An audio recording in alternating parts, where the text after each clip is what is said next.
DeafBlind caught our live stream. Is that where I'm supposed to? Yeah. Alright, hey, everybody. It's so good to see you, even though I can't see you. It's another beautiful day in the neighborhood. And I'm super excited for today.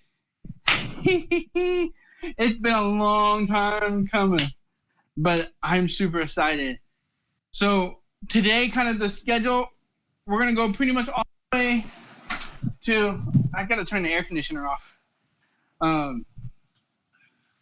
But that could, we don't want the air conditioning to come on the bag. But so today's schedule, so what we're going to be doing, we're going to do 13 live auctions, and then we'll have auctions throughout the next few hours afterward, and also in the next couple days, because there's just so many pieces. Okay, I've been busy. So we're celebrating Helen Keller's birthday. So let's start. Happy birthday to you. Happy birthday to Helen Keller. Happy birthday to you. All right, we got that out of the way. So, just to let you guys all know who I have here. So I have my dad over here on my left side. I have Natalie in the house at the moment.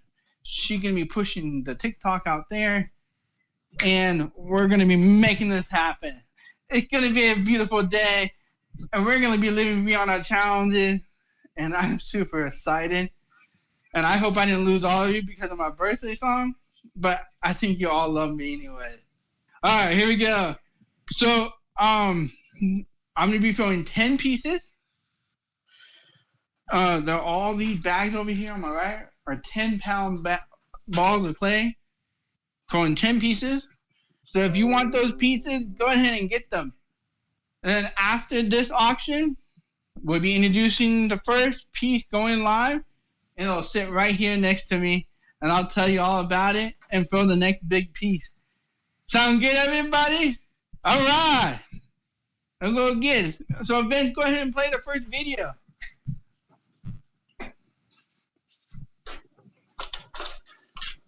It's another beautiful day in the neighborhood.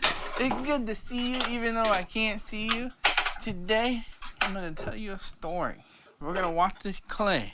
Hey, Dad, can you mute my camera? Beautiful story about a challenge that hit me when I was 13 years old. Ready to go on this journey with me? Here we go. Bam! All right. I was 13 years old when I was playing a soccer game. It was at night, and I was just playing goalie, because that was my favorite position, and soccer was my favorite sport, and it still is. I truly saw my life with soccer. I mean, I had dreamed to go to Germany and play in the World Cup. My parents invested a lot of money into my soccer, but little did I know, this one night, it was dark, no stars. I don't even know if the moon was out or not. The light on the field were on. The score was 3-0. We were winning. But granted, we were the better team. But it was one of those moments you're just like, oh man. We had no idea what was going to happen next. Had no idea. I mean, I remember Ricardo, our midfielder, just going down the left side, crossing the ball over. We ended up scoring the goal. And we came back. And the team had it at midfield. They were able to set up a triangle and start making their way on the right side of the field. I mean, I was feeling good. I was in the center of the field. The guy was coming down. He kicks the ball across the field. I'm in the front of the net, waiting for the ball to come my way. Bam! I was so scared. The lights on the field went out. One of the circuits in the breaker went out and really did some damage. And I'm standing there, just scared because of the big bang sound. And then I didn't realize I couldn't see. I couldn't see. I was struggling just to know what was happening. Little to know that I was gonna have to deal with this challenge. And I started to panic. And I screamed, Dad, Dad, Dad, Dad, Dad, Dad, Dad, Dad, I can't see, I can't see, I can't see. My dad came and got me off the field. And he says, son, I'm right here. I'm right here, it's okay. It's okay. I was so scared. I had no idea what was happening to me. I had no idea. But I knew something was going wrong. My dad knew there was something going wrong. My mother knew there was something going wrong. People at school were like, something weird going on. I'm thinking, I don't know. I'm so scared. Because I don't know what's happening to my vision. So 3 months later, after that situation, I would find out why. Hey Vince, how's the video going? It would devastate me to the point where I'd become violent, almost join a gang, be to the point where I didn't care about anybody else but myself. My mother and I would go to the doctor. Being a 13-year-old, being the brat that I am, I was like, why are we going to the doctors? I don't want to go to doctors. I just want to talk to the girls on the phone, skateboard, and do whatever I want to do. And I went into the doctor's office, and they said, how you doing, ma'am? You come to get your eyes checked out. Yeah, what I've been told I have to do. I mean, you can totally see my attitude, right? So they dilated my eyes, and the first doctor came, and that doctor said, man, this is really weird. I've never seen this before. There's something going on in your eyes. I'm like, you crazy? Go somewhere else. Don't be talking smack about my eyes. I mean, granted, I'm 13 years old and I got an attitude. I was like, I don't know what you're talking about. And he's like, well, I would like to go get another doctor, and see what he thinks.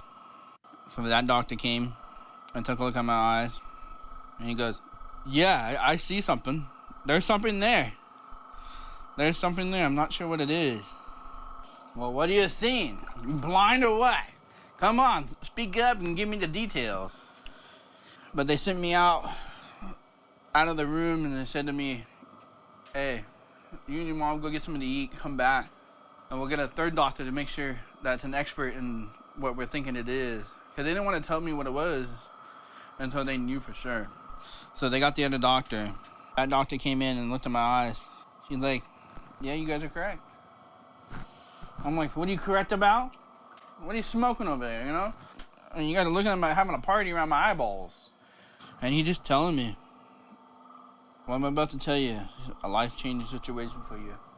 And I said, well, it hasn't been a very fun day in the first place. So the doctor says to me, you have Usher syndrome type 2. And I'm thinking to myself, this doctor's just crazy. Don't we all think about that with doctors sometimes? There. Wasn't that one of the most... I tell you, I know. I don't really remember. Yeah, I tend to be a little tearjerker. So I'm just kind of filling in the gaps. So sitting there right now, and the doctor says, I'm trying to make sure that I have all the communication going. Because you have lost all your night vision. And that's part of what is like Vince or Nicole, are you guys able to see the chat in the office room? If there's any questions in there that happen about my DeafBlind story? So I'm thinking, okay, what did that and then also all of this? You've lost your night vision. You have retinal impairment. They were? And soon, you're not going to be able to see up, down. Sorry, I missed you on that one. Right. I'm thinking, what are you talking about? You're saying that you're going to lose all of your peripheral vision. All right. So, are there any questions there? Into a tunnel like that. And this is what's going to happen. So what we're going to kind of do, after every video, we're going to do kind of a Q&A. You guys have some questions if you're on the live with me. And then Ben, Nicole, my dad, and now they're going to be able to ask me the questions. So right now we're live on you. Go ahead. Should have gone with the simpler piece. Not with the harder piece. And this is my rare disease. Because of my microphone. Usher syndrome, type 2. And I'm choosing to live beyond my deaf blindness. How are you living beyond your challenges?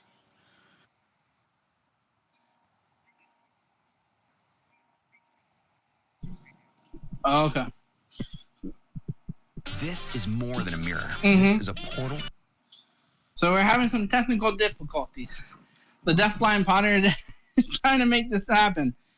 All right. So what I'm going to try to do, I'm going to have Vince try to, he can ask me a couple questions here so I can figure out some technical difficulties that we're having. So go ahead, Vince.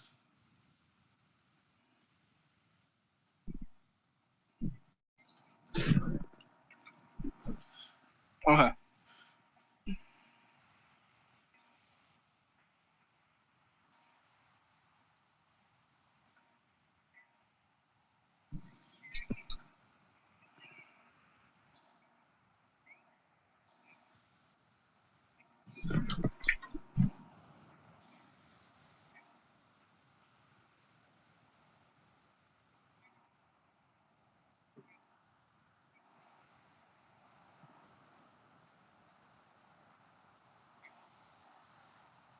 Okay, we figured out the technical difficulty. So we are good to go. All right, so if you have questions, put them in the comments. If you're on YouTube, somebody can ask those questions from YouTube. If you're on the Oxid, ask away.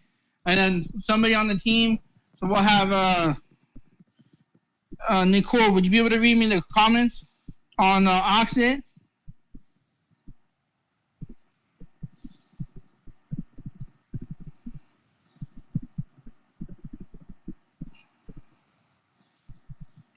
And then, Nicole, I think you're muted.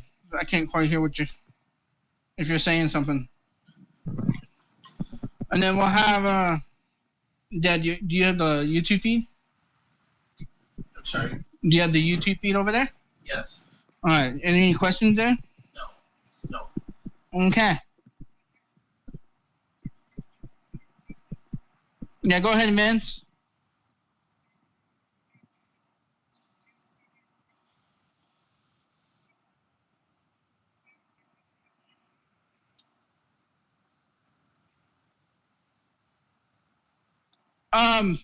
If we'll have more blue pieces in the auction that are more like a blue style, I don't remember. Vince, somebody want to ask me that darker blue color?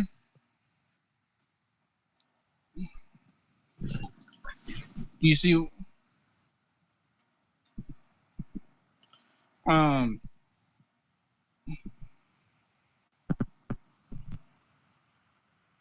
okay, we'll find out. We'll find out for you. I tell you, I'm kind of amazed that I'm able to throw this and talk at the same time. Whoever thought that would be possible?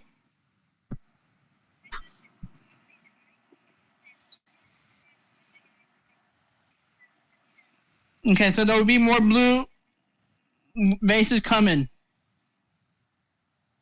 Right next to you, number 43 is. Yeah, go ahead, Nicole. Hey, everybody.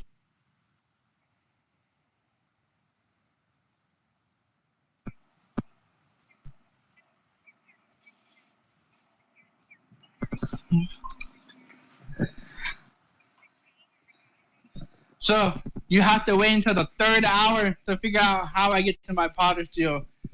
That's in the third hour. So we got a long ways to go. I still got 10 pieces to make. This is my first piece right here. I'm doing pretty good with all the distractions.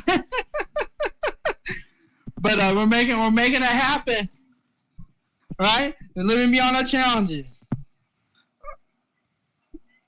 So that'll be at the third hour. You'll see how I get to the studio. All right. So what time do we have right now on the clock? It's 118. 1:18. All right. So I'm gonna introduce you. So this piece right here to my right is going live right now for the auction. So go ahead and bid for that, and then I'm gonna finish this piece up, move on to the next piece. And we're going to learn what my mom's experience with my DeafBlind story was. All right, let's take it away. You want me to mute you? Yeah. Hey, everybody. It's so good to see you. Even though I can't see you, I'm so excited. Part of DeafBlind awareness, and especially celebrating Helen Keller's birthday, I wanted to kind of get it from the lady that walked through the journey of my deafblindness story. Hi, Mother. How you doing? Say hi to everybody. Hello, everybody. When I was born, that experience that you had to go through of learning I was hard of hearing and putting my first pair of hearing aids on. It was hard. Your speech was not developing like it normally should, and the doctor said, let's get his hearing tested first. So we had your hearing tested, found out you had a sensorineural hearing loss, and you were going to need hearing aids. Hearing that, and your 2.5-year-old is going to need hearing aids was kind of hard, but I knew I needed to be strong for you.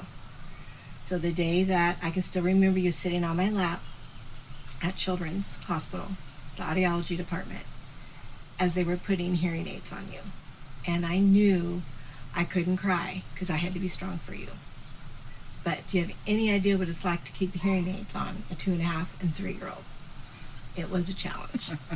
When did you start realizing my night blindness? Not until the incident on the soccer field when the lights went out. You never indicated that you couldn't see at night. We never suspected it. Since you were there, talk about going to Charlie Eye Center and that experience when we learned that I had Usher syndrome type 2. I think when we went through the door, I was very optimistic, not knowing really what was going on. You know, maybe it was something that could be fixed. And just thinking my son's could or most likely will go blind. It's like, oh my gosh, how do you deal with that? What do you do? And, you know, as a parent, you don't let those fears come out to your child. I don't want to say I was in denial, but we chose not to let that fear drive us. I've always have struggled with, like when I left the home, I drove. So tell us a little about that. Well, I mean, you drove several miles away and up in the mountains. And you know what? We just had our trust in God that He was going to take care of you. Little did we know that you were going to become legally blind during that time. If you would have been here with us when you completely realized that, I don't know that we would have handled it any differently. I know it was hard when your little brother had to drive your car back when you got done, you know, and then going to Helen Keller. Mm-hmm. After you went from Helen Keller, you went to Guiding Eyes and got your first seeing eye dog, Jerry. Bringing him home, knowing we had 2 cats in the house, how that was going to be. And, you know, he did fine. The cats were more the issue, not the dog. I think Jerry got you through a lot of that time. You had a buddy that was right there by your side, that loved you unconditionally. I realized Romans 5:3-4, and I'm going to rejoice in my suffering. I'm going to persevere and build my character that has hope. That's right. And in my case, it was Christ. And that literally would set me down the path to overcome so many challenges. Yeah. But that was the first grieving. Mm-hmm. That was the first grieving of my blindness. Mm-hmm. I got married Yes. to my beautiful wife. We fast forward to I'm 28, and I can't see clearly on my left eye. Mm-mm. Obviously, I moved out of the house, but as a mom, even when I'm an adult, what did you have to live through that? I think at that point, since you weren't living in the home, you were married, just knowing that I knew you had a supportive wife that loved you unconditionally and that would be there for you. And, you know, I just didn't dwell on it. I didn't just look more at the, you know, the big picture, thinking, you know, Kelvin will get through this. You know, he always does. And he'll get through it. It's been a year. Yeah. Yeah.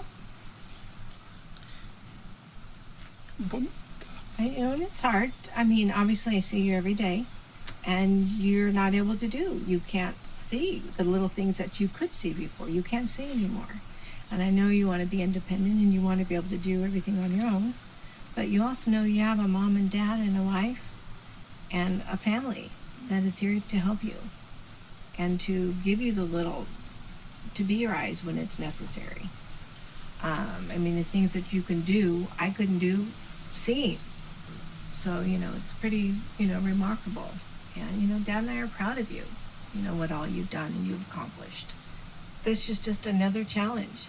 But, I mean, look at the DeafBlind Potter. Look at what you're doing in there. You're like a little Energizer bunny. Nothing's going to stop you. And it's also been a year. Because those that don't know, so my wife and I have been fostering kids for about 2.5 years. And our last foster kid that we had, he ran away. Hey, everybody! It was tough. So, wasn't that awesome? I have an awesome mom. My foster son ran away, but at the same time, I had to go through that journey. So wasn't that a be able to get awesome video of my mom where I'm at today, and how the DeafBlind Potter and how she for me she just loves me, but and she cares about me, for all and she just wants to give me every opportunity for your own pain and your own suffering. So, for those, put some questions in the comments and let me know if you have any questions. My mom is actually in the opposite room, so if you want to ask some questions, you can definitely do that. And then, what else? Yeah, so ask some questions, and then the team will ask me the questions, and I'll answer them.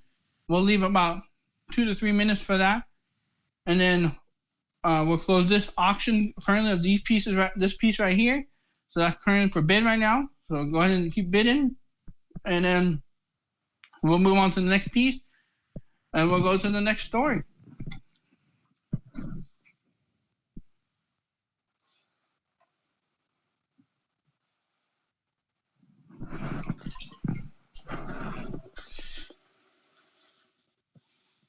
Hey.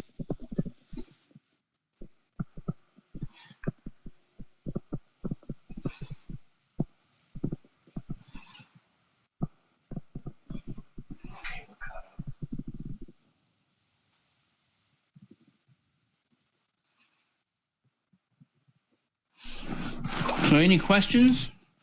Anybody can see?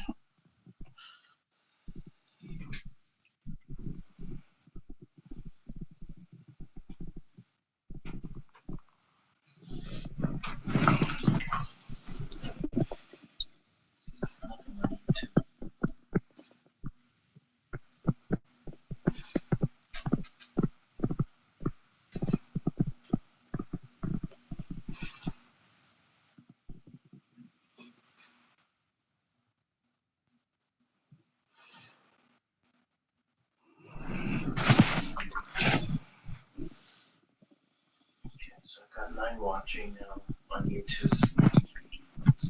So for those that are on auction, we're having some technical difficulties while running the auction and running YouTube at the same time. So we are running the YouTube video. So if you go to DeafBlind Potter channel, you can see it live there. But the auction's going to be on the auction app. So.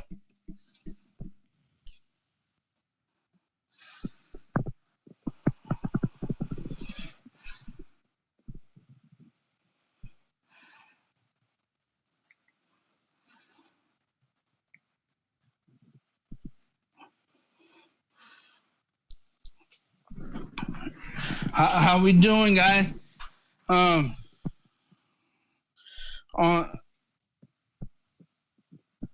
the questions, any on the auction app?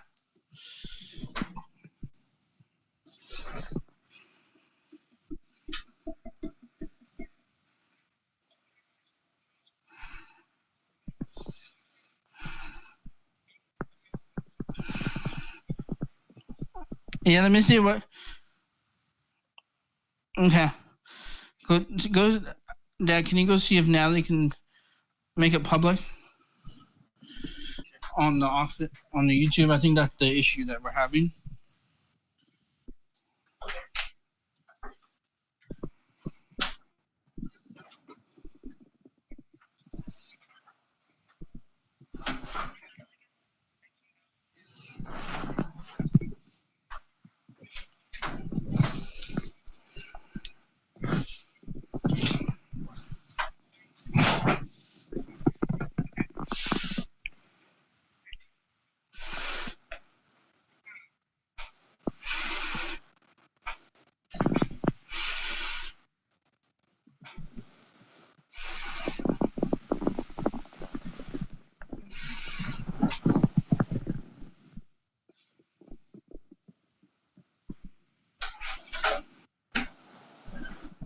guys working on it? Oops, my apron got in that one. Challenges, right? We all have challenges, right?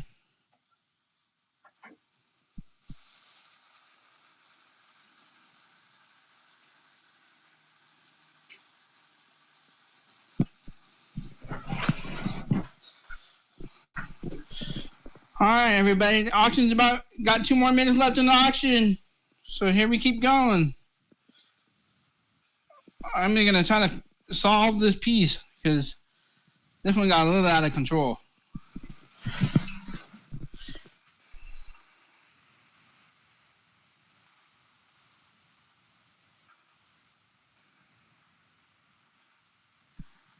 Can that piece fit in our kiln? Yeah, not super wide. Can I even get my hand to the bottom? That's the major question. And there's still a little bit more clay down here.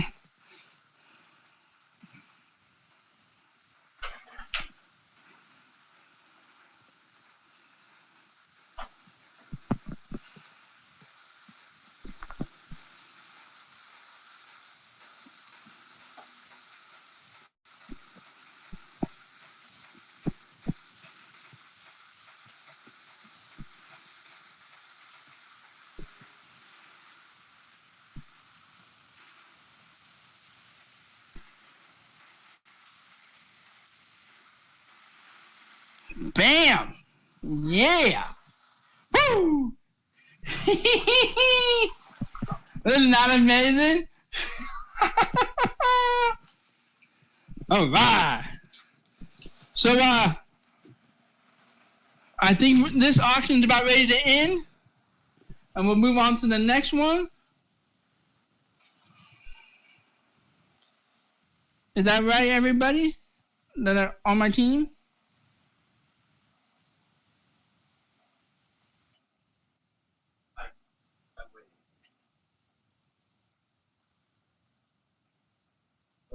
All right, we got 20 seconds before this auction closes, and we'll go to the next piece. Just set that down over here. Just tell me when you need clay and I'll grab it for you. Okay.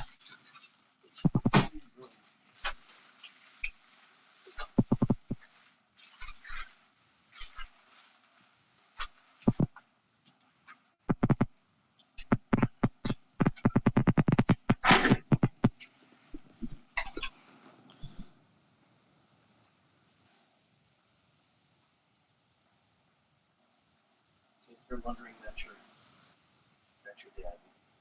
Yeah, the guy that's helping me in here is my dad. We're about ready to hear from him too.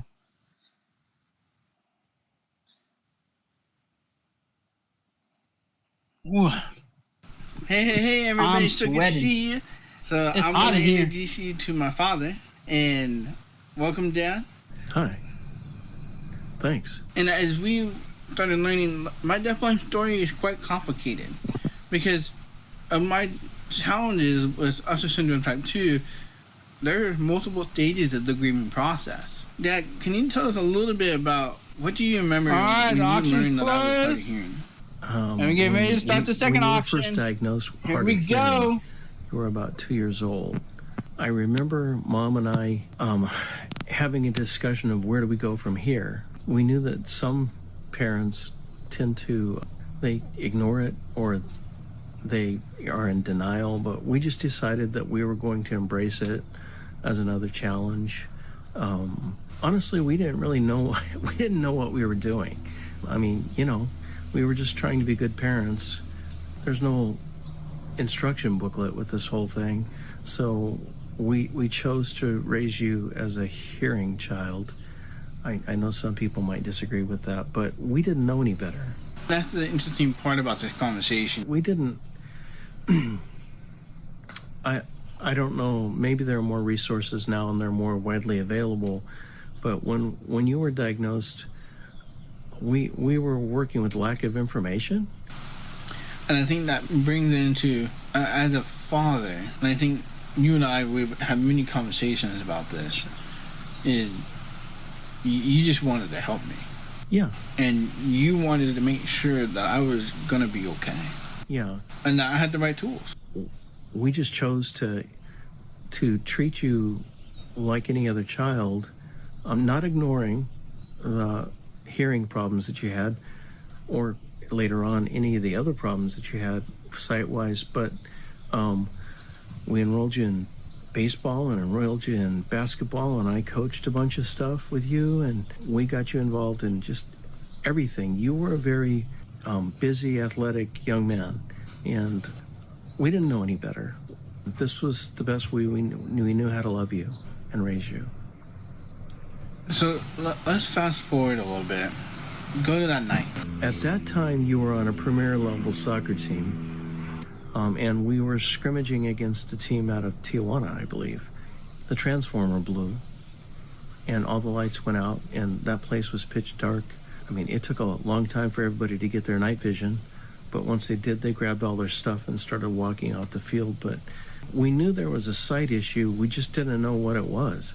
And then the lights went out, and you were really, truly blind. I mean, as in, you couldn't see anything. You couldn't see shapes, and so it was really scary for you, and it was scary for me. It was the first time I realized that we have a problem here. I don't know what the problem is, but we have a problem. Mom took you to see several specialists, and we found out you had Usher syndrome, a form of retinitis pigmentosa. And I had to remind myself that my journey with my deaf blindness and with Usher syndrome type 2 has been a journey where I've had to go through grief.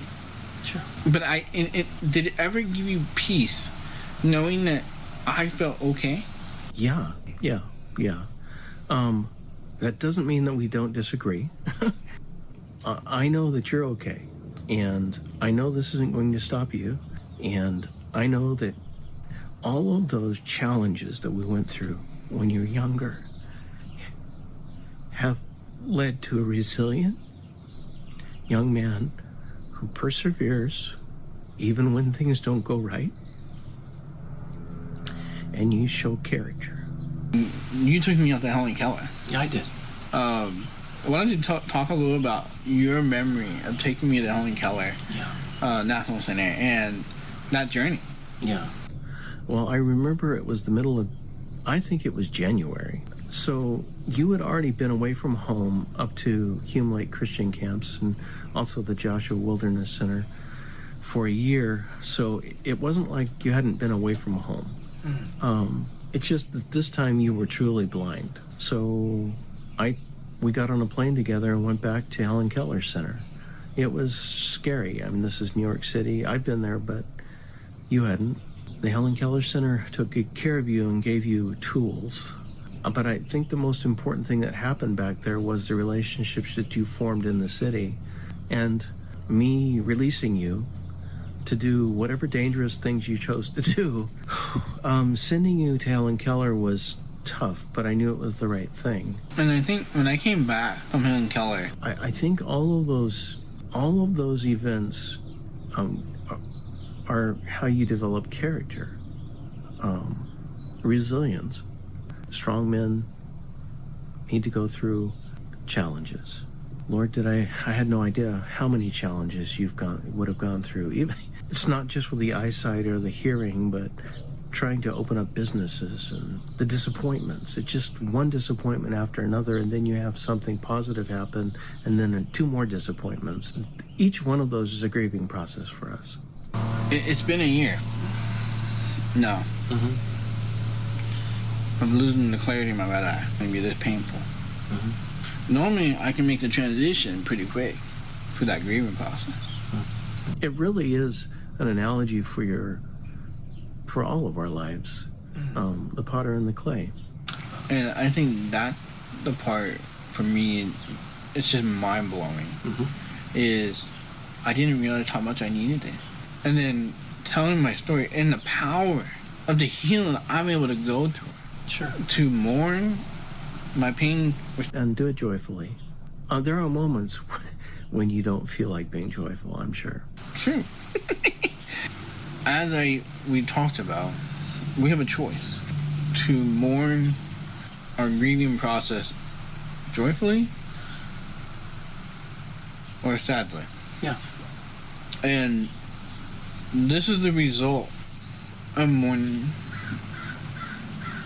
with joy.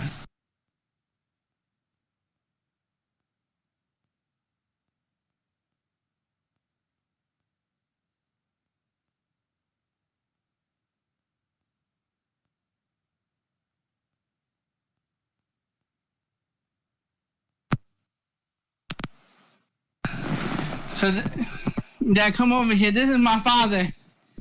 He's Hey, buddy. so he's the guy that we just heard from. We both.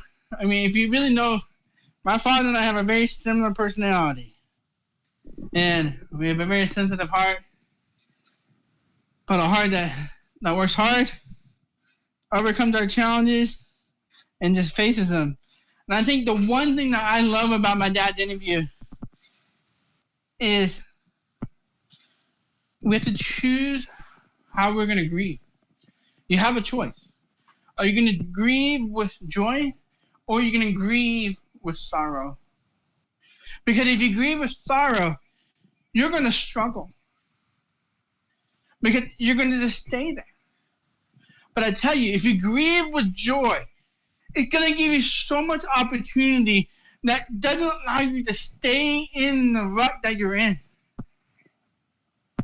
And that's why it's such an amazing, powerful thing to find joy in your grieving.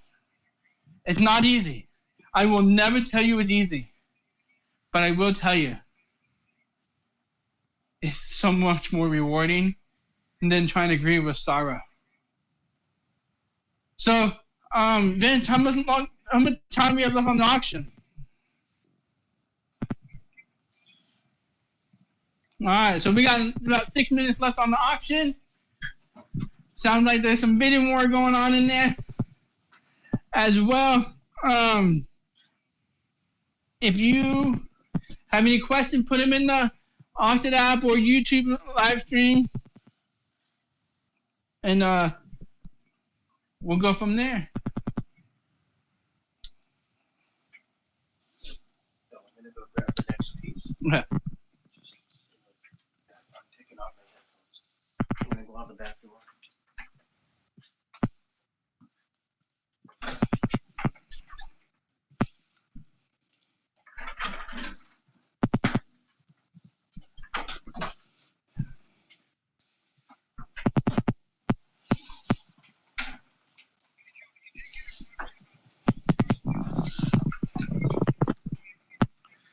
How tall that one is? So how tall is the current piece I just made? It might be 2 feet. If the top, so it's the same height as a 5-gallon bucket. We can only fit 5-gallon buckets on the top shelf or on any of my shelves. So, so how tall is the 5-gallon bucket? 24 inches, maybe? No, it's not that tall. It's not 2 feet. Is it? Maybe a little less.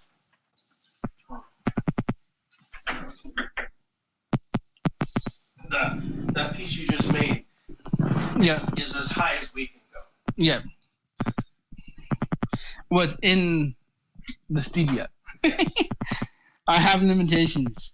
I can go wider, but I can't go any higher. And think about it. I threw that while talking. And not seeing. Isn't that wonderful? We just live beyond our challenges. It's the greatest thing ever. I mean, that's the beauty. Is once you start learning how to have joy in your sorrow. Even though, like, I lost the clarity a year ago in my vision. And it hasn't been easy. But what's so cool is, like, what we're doing. I'm live streaming to you. I have my father over here. We're doing double screening. I'm throwing pottery. I got a team behind me, and we're making this happen. Because I chose to have joy in the sorrow. in the grieving process of losing my vision. Yes, I was born hard of hearing and not challenged, but I was able to overcome that pain. Yes, it's still there, but it doesn't overtake who I am. It allows me to fully live my life. So I'm going to try to get this piece up here. Because I am a little behind in my time frame, and I'm supposed to get these pieces created. I'm supposed to be on piece 5 right now, and I'm only on piece 3. Granted, the first piece collapsed. But, so anyway, so is there any other questions? Well, I kind of keep moving this thing forward a little bit.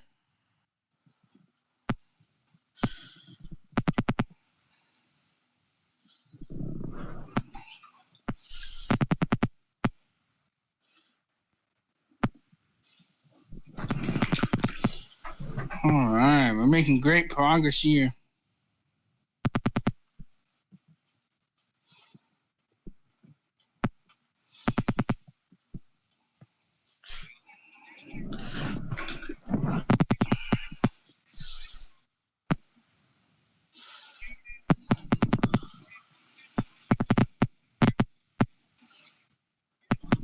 Yeah, so one of you guys asked about what is Usher syndrome? Usher syndrome is a genetic disease that affects your hearing and your vision. There are 3 types. One is type 1. Hold on, I gotta finish this poll here because this is one of the key parts. If I want to go high, I gotta get enough play to go up. If it doesn't go up, it ain't going high. Go big or go home, right? So what Usher syndrome type 2, or Usher syndrome in general, is you have a hearing loss and a vision loss. So Usher syndrome type 1, you're born deaf, and you gradually start losing your peripheral, like you lose your night vision, then you gradually start losing your peripheral vision, and depending on a variety of circumstances, depending if you're going completely blind or just be low vision all your life. And then you have Usher syndrome type 2, which is what I have. You're born hard of hearing, and then you gradually you lose your night vision, and you start losing your peripheral vision. And again, it's a luck of the draw. If you go completely blind or you keep your vision or be low vision the rest of your life. And me, I got the luck of the draw. I'm going blind. I have no more clarity. That's the draw I got. So that's why Usher syndrome is such a variety of things. And we're going to talk about that here in the next, in the second hour. What does deafblindness really mean and how that affects? But we'll get to that in a little bit here. And then there's Usher syndrome type 3. And that's when you're born normal and you start losing your hearing and your vision. And you lose your night vision, you lose your peripheral vision, and then you also lose, and you might become completely blind. It really depends.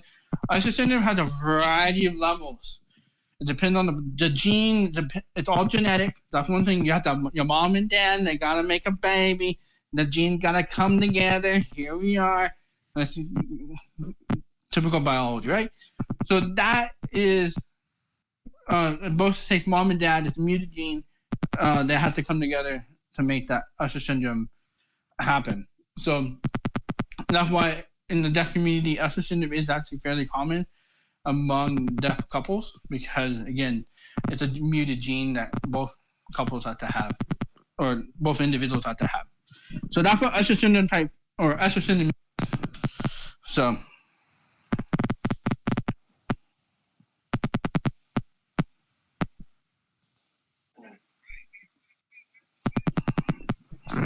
All right. So the auction's wrapping up right here. So we're gonna meet. So then, so we're gonna show you the next piece.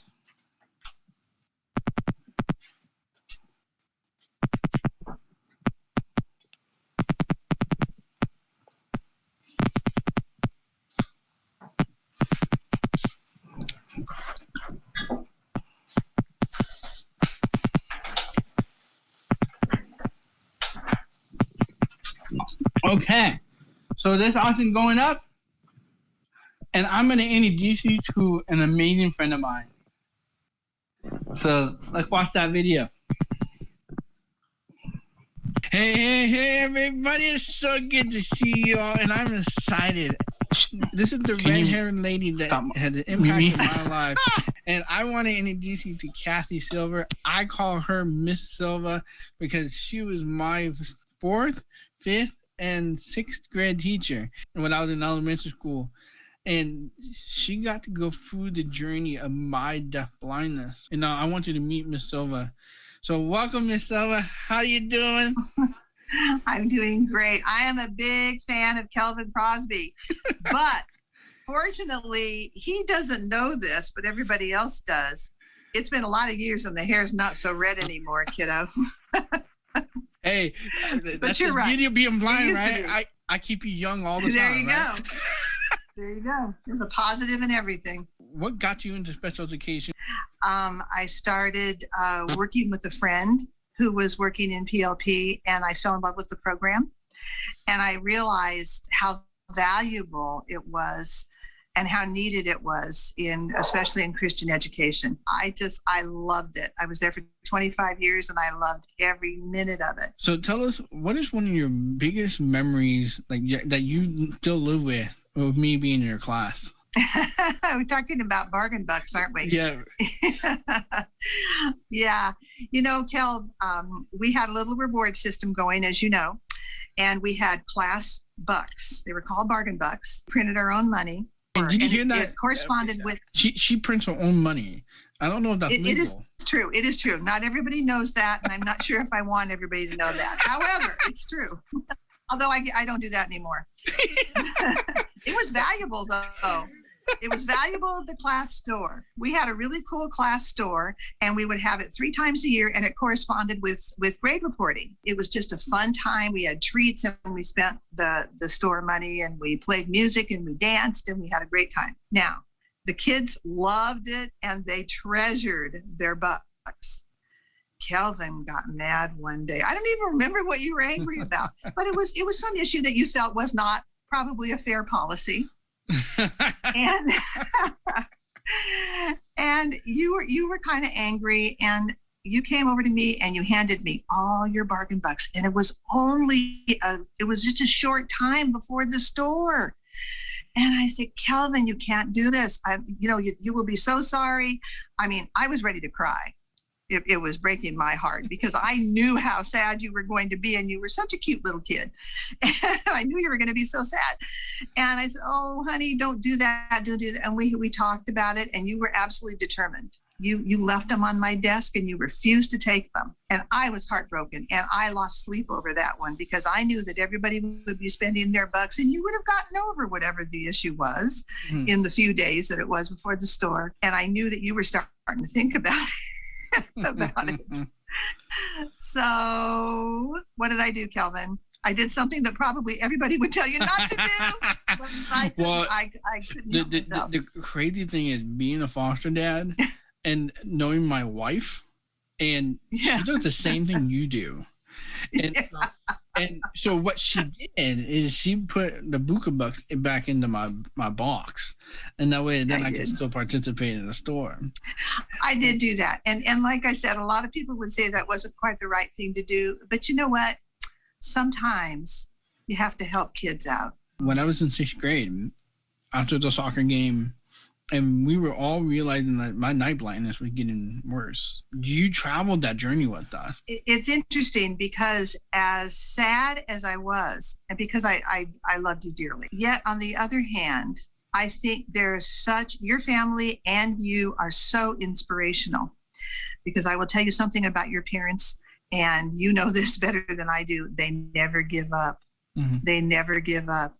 When the problem presented itself, there was an initial mourning period, right? But then on the other hand, your parents immediately stepped up and said, okay, we've got this issue. Here's what we're going to do. We're going to find out what we can do about it to really help Kelvin. But you know what was really amazing, Kelvin? You did the same thing. You can either crumble under the weight of it, or you can say, okay, here's what we're going to do about it. You knew that the Lord was with you. There was really quite a feeling of being inspired. And I cannot tell you how many times your story has been shared. When we got the diagnosis, when I had night vision, as well diagnosed with Usher syndrome, I still had 180 degrees of vision left. So at that point in my life, I still could see. Yeah.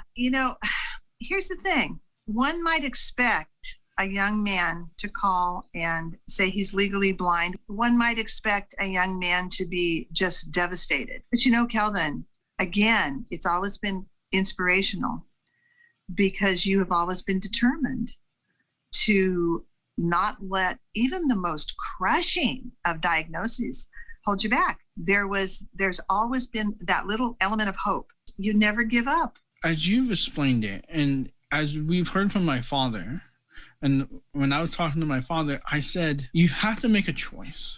Are you going to grieve with joy, or are you going to grieve with sorrow? Because if you grieve with sorrow, you're going to stay there. You're not going to be able to move forward. But if you grieve with joy, it's going to give you so much opportunity. This is why I'm here for you. I want you to see how Miss Silva was there for me and how she helped me through my journey. And I want you to know that I'm here for you and I'm going to help you through your journey. And that's why we're here.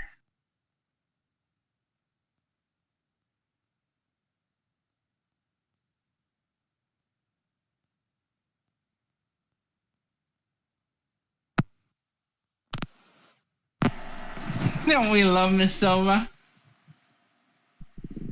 And I think if you're a teacher, she's a perfect example of how much impact you have on a kid's life. Because she had a lot in my life. And I tell you, I love her very much. So I'm going to finish this piece up here. So if you got some questions, put them in the comments. And I'll finish this bad boy up and start the next one up.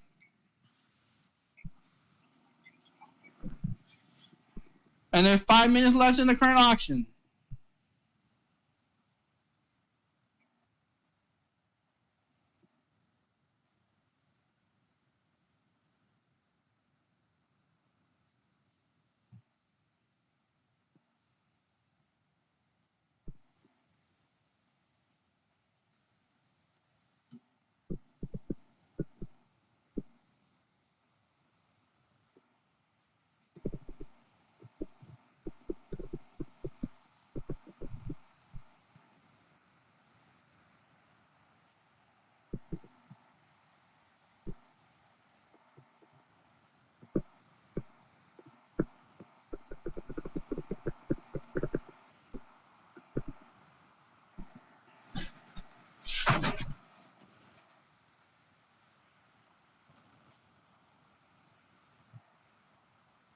Hey, everybody.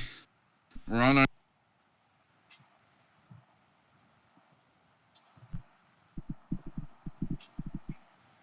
Get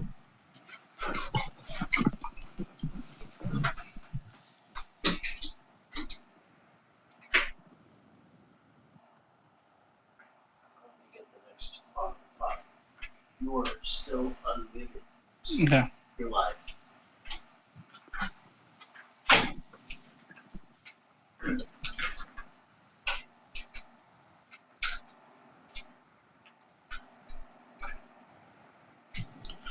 Bye. Isn't that pretty? Isn't that pretty? I'm going to just kind of clean this up on the side since I can't get my hand back in there.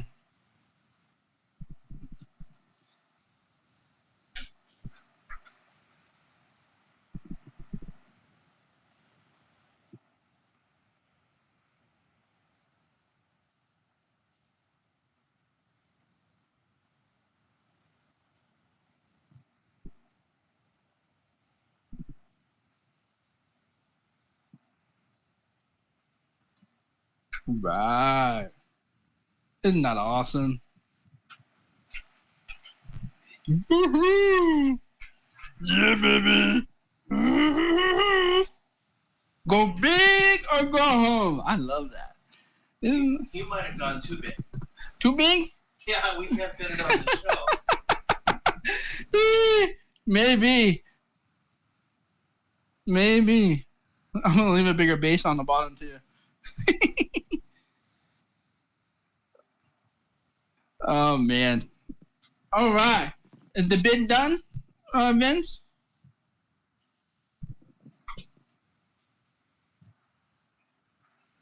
Oh, awesome. Keep bidding. I don't know what kind of piece that is, but I'm not gonna touch it and make it all dirty.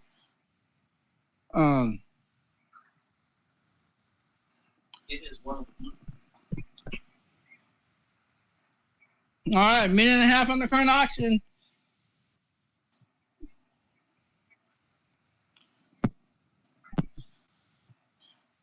Thank you guys for all those compliments of things I can do without being able to see. Isn't it wonderful? This is the result of finding joy in my sorrow. So, all right, I'm gonna just kind of just squeeze this bad boy right up. I'm making Natalie nervous. Natalie's watching. She's in the house working on the live feed. And she knows she gets nervous at this stage. All right. I'll go get a stick to get the water out later. All right. Bam. careful. Well, do you think we can get it done? Here, let me take it. Stand by. We'll find out. We'll find out. Okay. I'm gonna be careful. Well, Oh, yeah, we got about an inch. an inch. All right, we made it. We did it! Woo! Okay. All right. All right, we're working on the next auction. Here we go. So, Dad, you got that piece? I'm working on it. Okay. Hey, congratulations, Kendra. I hope you enjoyed the piece. I have no idea what it is. I forgot. I did not memorize the order I put all the auction pieces. So I only memorized the timeline. All right, then the next piece of clay down here. Yep. This is your big mouth face. Oh, the big mouth vase. Yes. That's a really fun piece. It has a lot of texture to it. So. All right, here we go. So now we have the next piece, and now we're moving into the next hour. So this hour we're going to be doing some of the challenges that deaf-blind individuals have. So I'm going to be kind of showing you from Helen Keller's perspective, my perspective, and then current day issues that deaf-blind individuals have. Cool beans? All right, first video is, what's the definition of deaf-blindness? Hey, everybody. We're on our second hour. We have about 2 more hours left. What does deaf-blindness mean? How does it work? Why do I call myself the deaf-blind potter? So the first part of deaf-blindness means that you have a severe hearing loss and you're legally blind. In both of those situations, that would consider you as deaf-blind. I like to say it's like a timeline. This right here, my right hand, I'm shaking it for those that can't see, is me. Hard of hearing. When I was 19, I was low vision. And then you have Helen Keller, which is my left hand. For those that I'm shaking my hand out, I have my hand up. This is Helen Keller, which was completely blind and completely deaf. Everything in between there, between completely deaf, completely blind, hard of hearing, and low vision, is the definition of deaf blindness. So you can be completely blind and be hard of hearing. You can be completely deaf and have low vision. There's a variety of things that can mean, but the key two parts is you have to have legal blindness and have a severe hearing loss. So that's the definition of deaf blindness.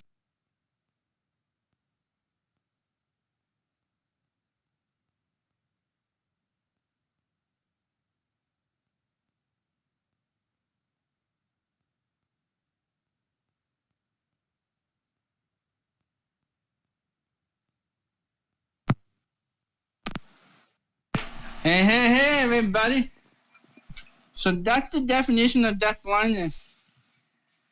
And if you have questions about that definition, please ask them in the comments, because I do want to make sure that's clear.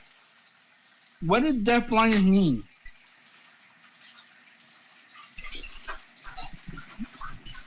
So go ahead and ask that, and then Vince will, or Nicole will ask me the questions.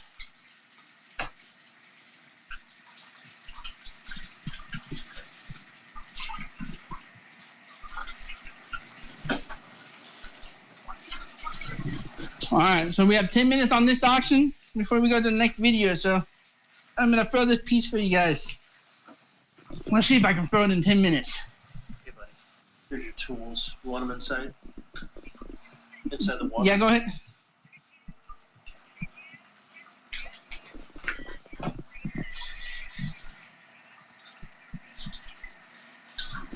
The inspiration of my different shapes of my vases. I don't know if I really have a lot of inspiration for my vases. Part of it is because if you really think about my vases,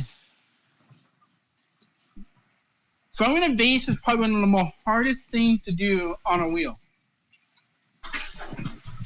And because vases are healing to me. I wish they sell better, because I would just make vases all day long.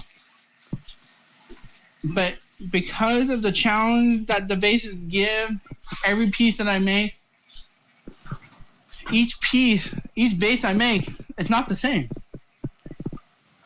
Because one, I got maybe not enough clay up, or there was too much clay coming up. There's a variety of things that can happen in a vase. Like a mug, pretty simple, bam. And then with a pot, kind of go straight up, right? At an angle. But with a vase, there's a lot going on. You gotta curve it out, bring it in, you gotta come out. And as a deaf-blind individual, it gives me that sense of healing that I need to overcome my challenges. So that's what vases mean to me. So I don't have like a specific thing for each vase.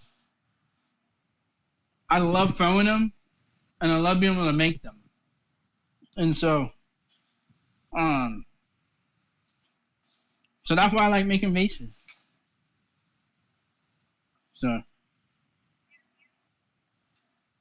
thank you, Nicole. All right, here we go. I'm gonna open this bad boy up.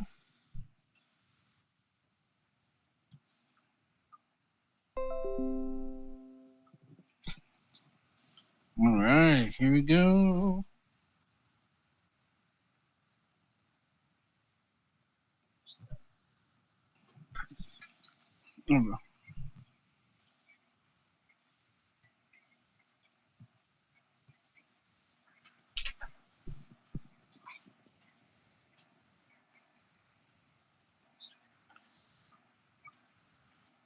So I think the hardest part of making a vase, and I'm not there yet, it's actually towards the end. If we looked at the first vase that I made, where did it collapse? It collapsed at the bottom where it was thin. The pieces that I'm making right now, very few people can make these because of the amount of consistency that you have to feel the piece. I mean, obviously there's lots of potters out there, but if everybody could do that, then everybody would be making pottery, right? And so in this case, I sound like my father in that stink. Because that is something that he said. If everybody else could do it, then they would be doing it. But in regard to the shape, it's normally my biggest weakness is the part that comes in, because I can't necessarily feel it fast enough to get the smooth it out. Because a lot of people do that with their vision. When I used to be able to have vision and make pottery, I was able to do that and catch it right there with my vision, and then be able to heat it up or dry it out or whatever. And it worked out just great. But it doesn't always work that way. So yeah, so I'll be there in about probably 3 minutes. I'm almost got all the clay from here from the bottom.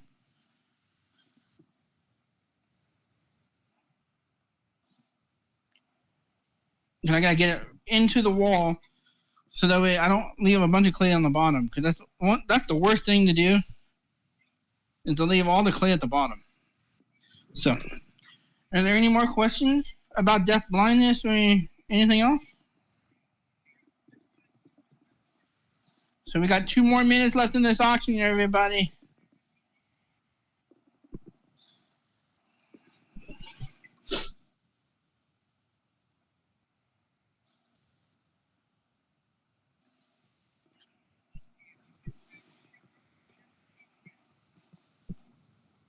Cheryl, congratulations. Thank you for making a bid on that.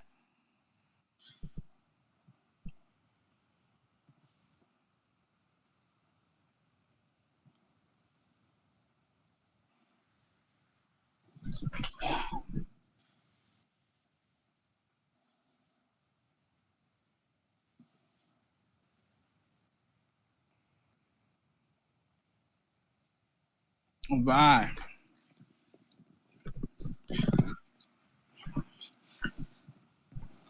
I'm so glad.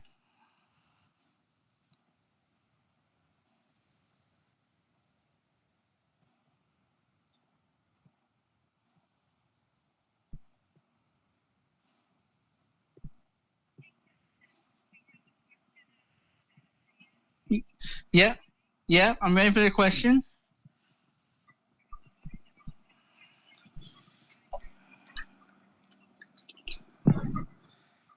We're going to get to that.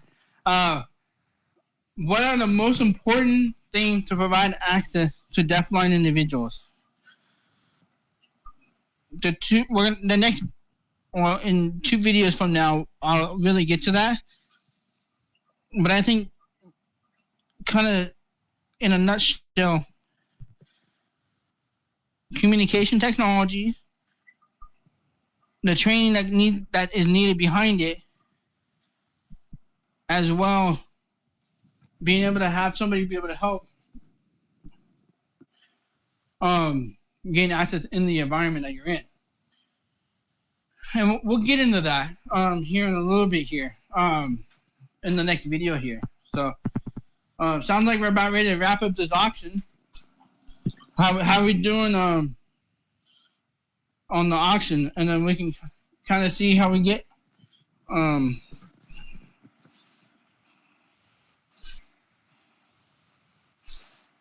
all right, so the auction's over, and now we're going to show you the next piece. Congratulations, Cheryl.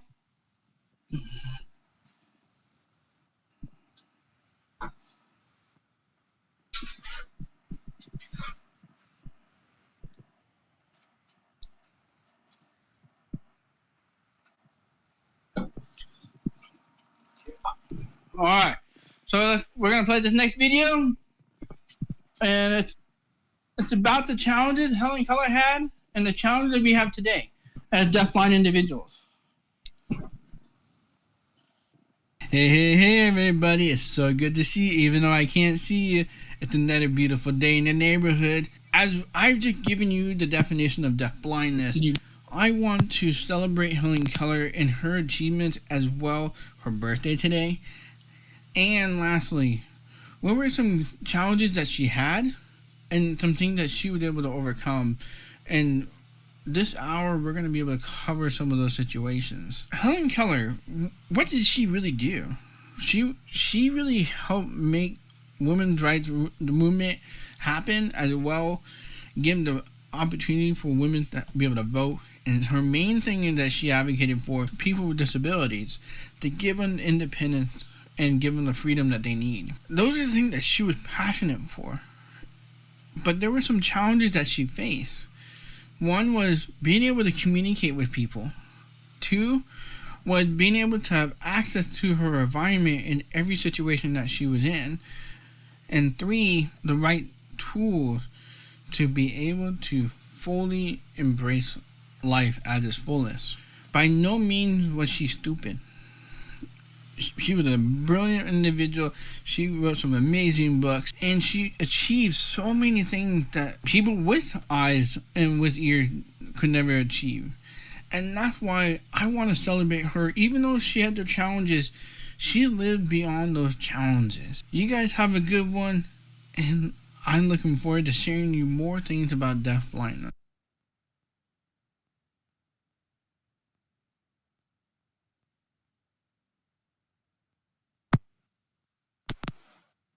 You're off mute. Hey, everybody. All right. So there we are. So that kind of got it. We started having that conversation. I'm trying to feel this piece out. This is a really weird piece. Kind of like a straight little bam. But Need some curves, dude. it does. It's kind of flat. But maybe we make it into a water jug vase, right? Put some handle on it. Put a lot of water. All right. So Helen Keller. So I wish I'm trying to keep these videos really short and sweet. But I think one of the things that as we were discussing earlier, challenges for deafblind individuals is communication, because with the right communication, we can get access. Hold on, I'm doing something pretty fragile. And I don't want to lose it. She sure is.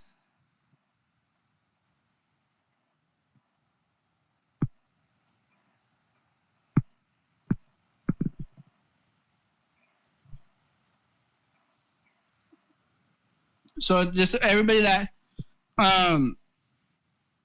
everybody understand, this is a pot, not a bowl. Just the FY on the auction piece. So that's what just want to make sure that's clear to everybody. So if you need a pot, here it is. My first ever pot ever selling. I've never sold a pot before. So I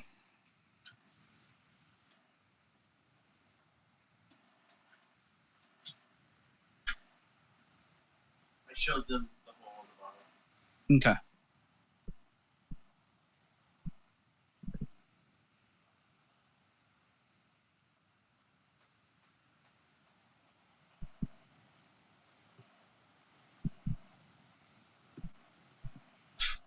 Right. Whoops, I just bumped that one. All right, I forget what I was talking about. Anybody remember what I was talking about? We were talking about Helen Keller. Can I figure out what I was... Yeah, I'm ready for some questions.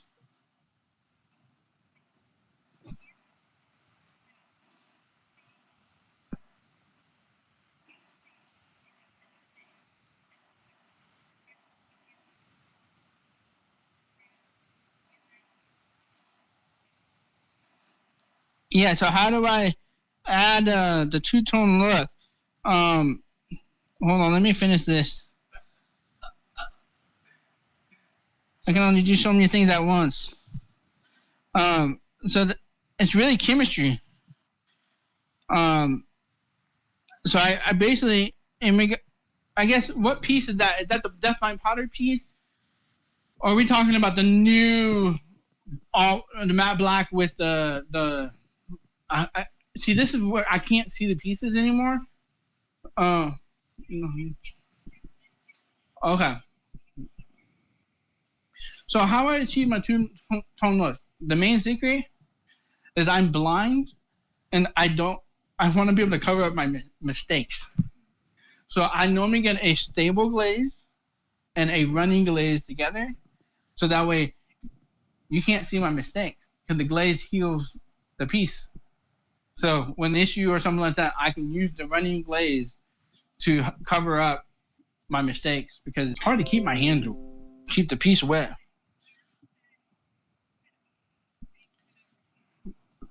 Yeah, you're welcome, Cheryl.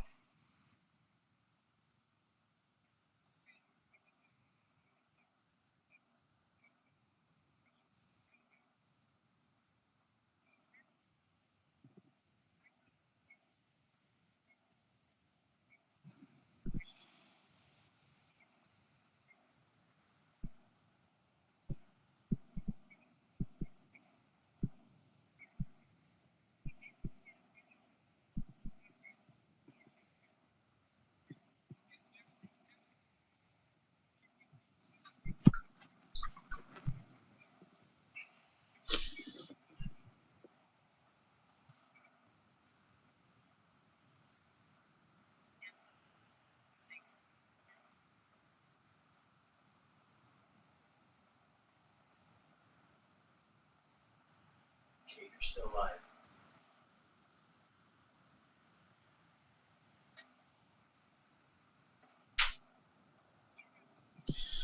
Two more minutes left in this auction, everybody.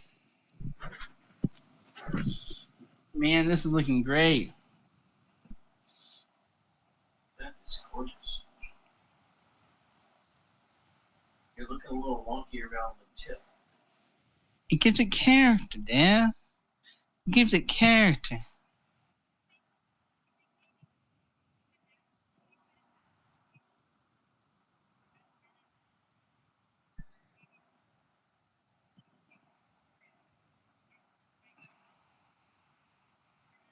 We could do that.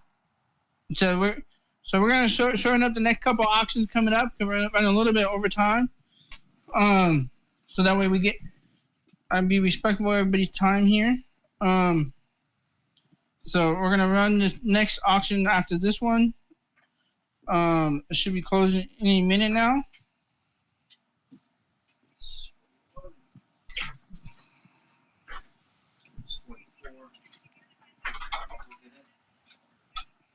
Yeah, I'm ready for the next question.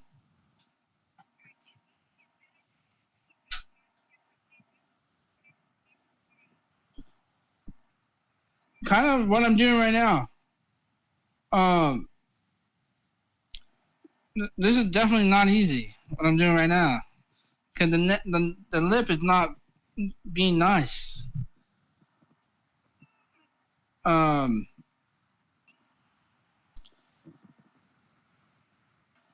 But yeah, this would be basically.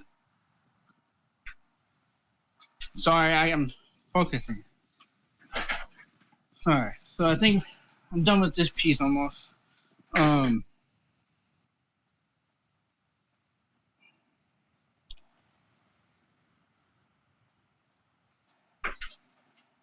right. Bam.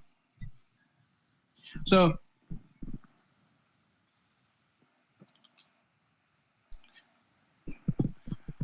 congratulations, Keller, on the auction and getting this piece. Well, not this piece, but the one to my right. All right, here we go. Was not able to help them because she had no way to communicate with calling 911 or being able to reach out to the front desk and say, hey, can you help me? Can you help me? And so she ended up just staying until they got better and were able to overcome and get help and so forth. But because of this communication challenge, this is an issue for most deafblind individuals. And this is why telecommunication is so important for deafblind individuals, because this way it allows you to be able to communicate over the internet, and it also allows you to be able to communicate with individuals in person if they don't know sign language or know how to read Braille or whatever. Telecommunication equipment for deafblind individuals is extremely expensive. Just for one piece of equipment, it's like $4,000. So in 2009, I got to meet President Obama, encourage him to sign into law the 21st Century Telecommunication Act, allowing deafblind individuals to have the government pay for telecommunication equipment to make it easier for deafblind individuals to be able to communicate to the outside world. This isn't a perfect solution, but it's helping so many deafblind individuals to be able to communicate using technology. So let's go a little bit on our challenges, and you guys have a good one.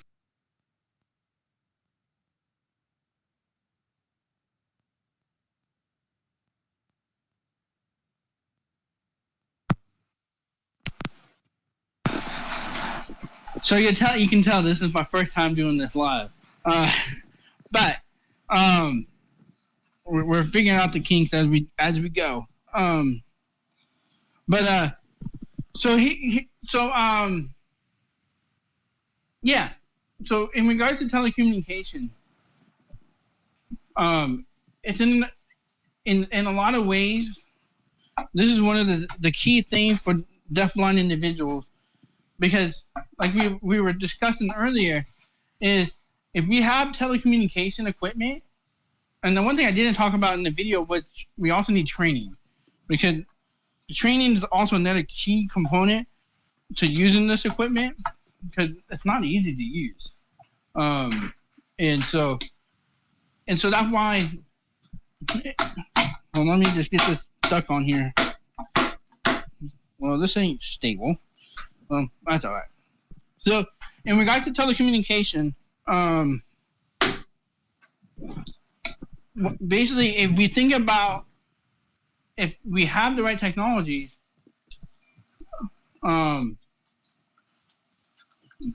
sorry, I got too many things going on at once, and I'm having a hard time concentrating.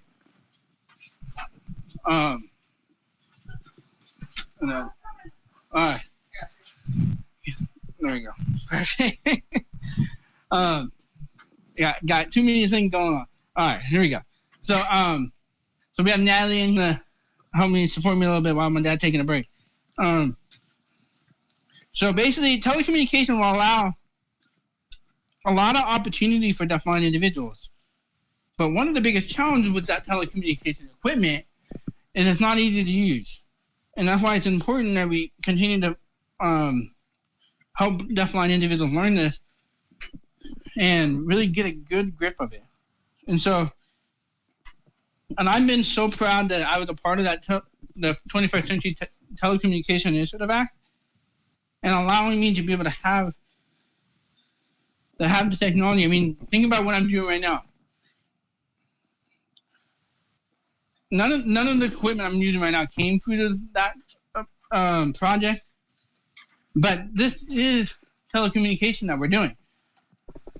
We are having over the line internet communication with each other, and it's allowing us to be able to have access, and allowed to have captions and all that stuff. Like right now, you can see the captions on the live feed, and it's not perfect, but allows for individuals who are deaf to be able to access the conversation that we're having. So that's why, in a lot of ways, telecommunication is so important. So, all right. So we're gonna move on. How much longer do we have on this auction?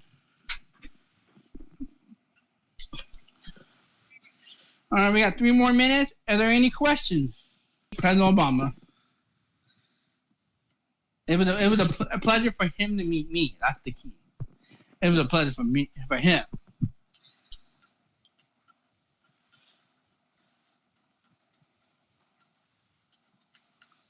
So this one's definitely going to be wobbly.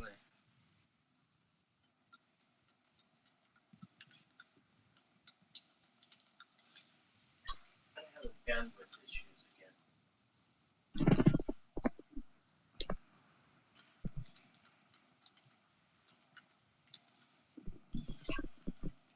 Are there any questions?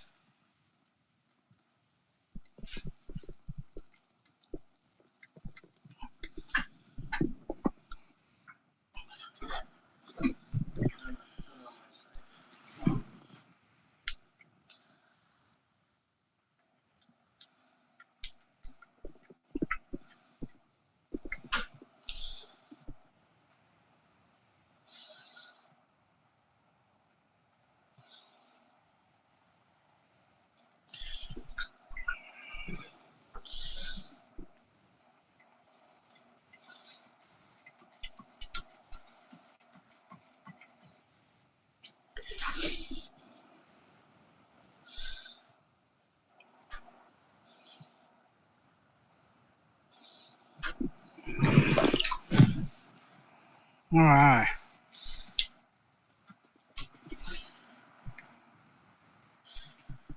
Making good progress.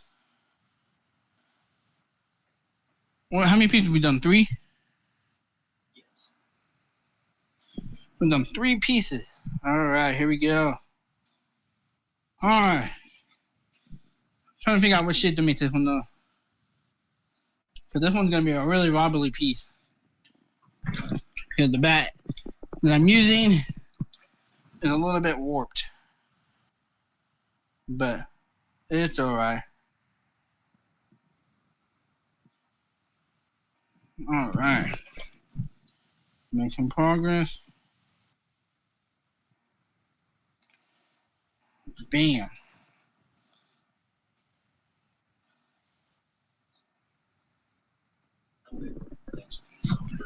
Alright. Is my phone still connected? Yes. Because I can't hear anybody.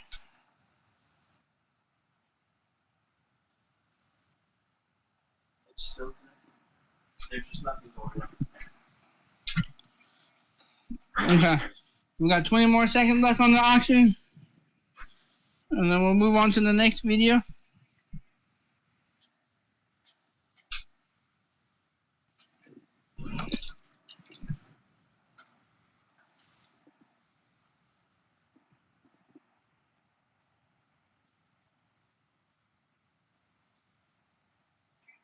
Hey, everybody. It's so good to see you, even though I can't. All right. Auction's done. All right. We're going to move on to the next piece.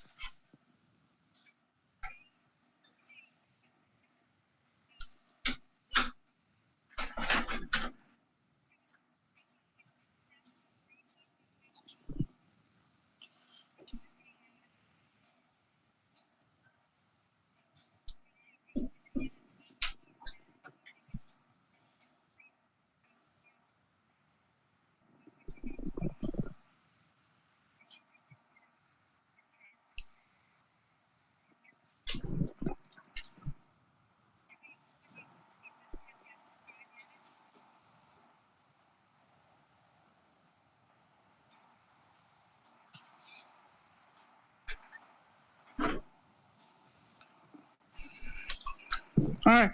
So, hey, guys, we're going to be doing, since we're running a little bit behind the schedule, we're going to go ahead and launch the next 3 auctions or 3 pieces that are on the auction. And what we're going to do, we're going to run the rest of the DeafBlind, the second hour videos so that we can get into the last hour videos as well. And I'm just going to go ahead and throw. Vince is going to run the service support providers video and the lighted blind cam video. And then, so that would be, so in the next, well, these 3 pieces are going to be up for auction for 10 minutes. So go ahead and bid on them. And then we're going to run the next 2 videos. And then we'll run into the last hour of the videos. And we're going to be done by 4 o'clock. So, all right, cool beans? Yeah. All right, we'll be bringing the other 2 here in a couple minutes. Can you go and, did you mute me? Hey, everybody. It's so good to see you, even though I can't see you. So I'm going to tell you a story about one of my experiences as a deafblind individual. I was traveling to New Orleans, and I needed support to be able to communicate to what was around me. I needed somebody that would give me some eyes to help me navigate New Orleans and be able to do all those things. I was very fortunate at that time to be able to have my school pay for a service support provider to travel with me for that event because it was a school activity that I was doing. And I was able to have somebody be able to help me just navigate the speech and debate tournament I was a part of, help me navigate the food, where my hotel was, and be able to do those things. Service support from SPs help deafblind individuals navigate the environment. They're not interpreters, but that helps them navigate the environment to give them access to independence and be able to gain access to different activities in different situations that they might be in. I want to encourage you to see if your local city, your local state has a service support provider for deafblind individuals. As well, look at, is your congressman, your senator looking at service support providers for deafblind individuals?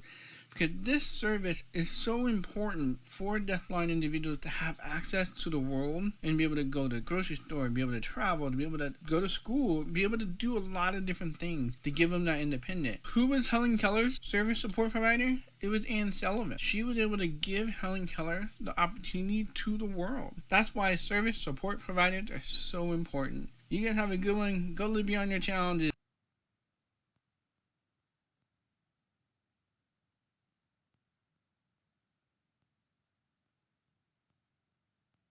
Hey, everybody. It's so good. Hey.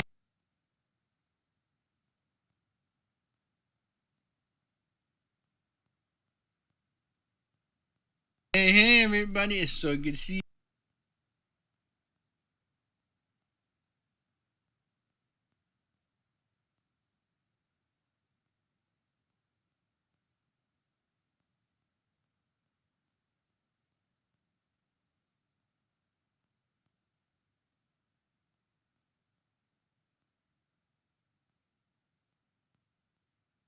Hey, everybody.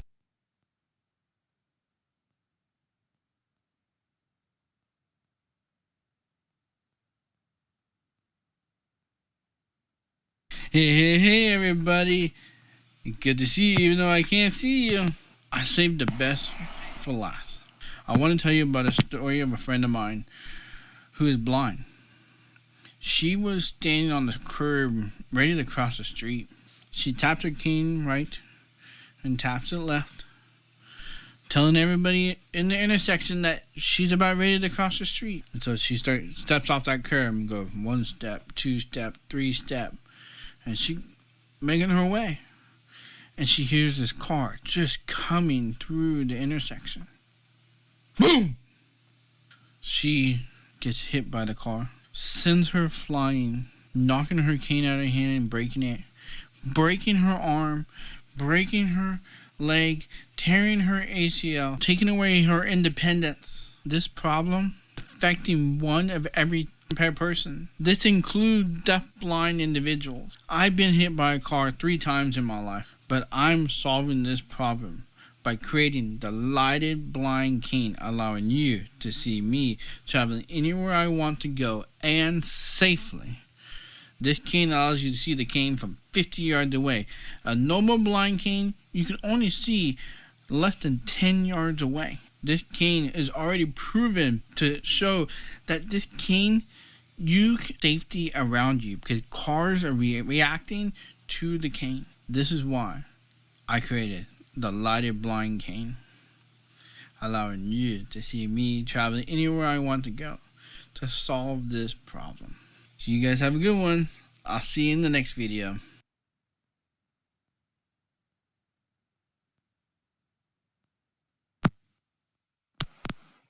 Hey, isn't that pretty cool? You guys like my lighted blind cane? I'm solving that problem. Protecting the 253 million visually impaired people in the world. And I hope to have this cane to market by the end of this year, hopefully. Depending on like a few other things. So we're gonna go ahead and run right into the next video. And I think we still have another 5 more minutes on this piece. So let's go ahead and run the next video.